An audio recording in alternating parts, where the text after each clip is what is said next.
బండారపల్లి గ్రామము, ఆత్మకూరు తాలూకా, నెల్లూరు డిస్టిక్. మా నాన్నగారికి 1991లో ఎక్స్ సర్వీస్ మ్యాన్గా ఉండబట్టి మా నాన్నకి పొలం ఇచ్చారు. కానీ అప్పటి నుంచి మేము దాన్ని సాగుబడి చేస్తూనే ఉన్నాము.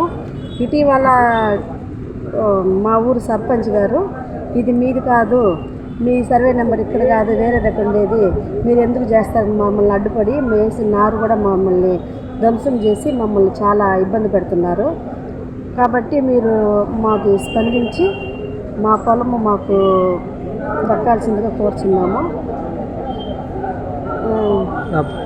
అర్జీ ఇచ్చాము కలెక్టర్ గారికి వచ్చి, ఆర్డీఓకి అంతా, ఎంఆర్ఓ దగ్గర అంతా మేము వెళ్ళి అర్జీలు ఇచ్చాము.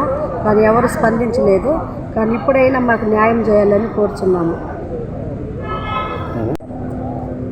నేను ఆత్మూరు డివిజన్కి SC ST vigilance and monitoring authority మెంబర్గా ఉన్నాను. నా పేరు ఎర్రగుంట పెంచలయ్య.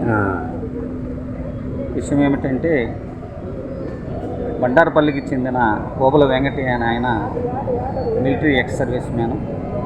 ఆయనకి 1991లో ఆ ఊర్లో 5 ఎకరాలు పొలము ఇవ్వడం జరిగింది. ఆ పొలాన్ని వాళ్ళు అప్పటి నుంచి సాగు చేసుకుంటున్నారు. ఆ పొలాన్ని ఇటీవల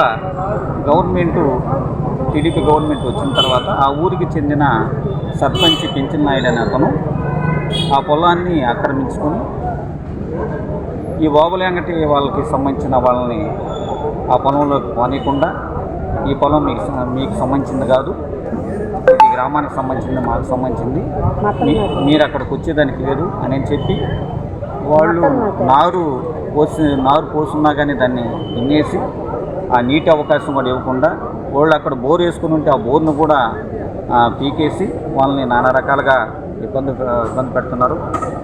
ఈ విషయాన్ని మేము ఆర్డీఓ దృష్టికి, ఎంఆర్ఓ దృష్టికి కూడా తీసుకెళ్ళాము. వారు కూడా స్పందించి ఈ విషయాన్ని త్వరలో పరిష్కరిస్తామని అన్నారు. అయినా కానీ మళ్ళా మేము ఈరోజు ఈ విషయం గురించి వాళ్ళ మిస్సెస్ గారు కలెక్టర్ గారికి అర్జీ ఇవ్వడం జరిగింది.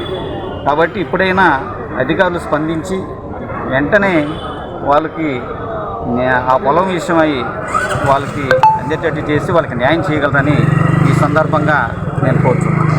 నెల్లూరు జిల్లా వార్తలను అత్యంత వేగంగా అందిస్తున్న మీ సింహపురి న్యూస్ ఛానల్ ను సబ్స్క్రైబ్ చేయండి. అందులోని ప్రతి వీడియోని లైక్ చేయండి, షేర్ చేయండి, మరింత మంది చేత సబ్స్క్రైబ్ చేయించండి. నెల్లూరు జిల్లా జర్నలిస్టుల మిత్రుల సహకారంతో ప్రారంభమైన ఏకైక ఛానల్ సింహపురి న్యూస్, అణగారిన వర్గాల గొంతుక.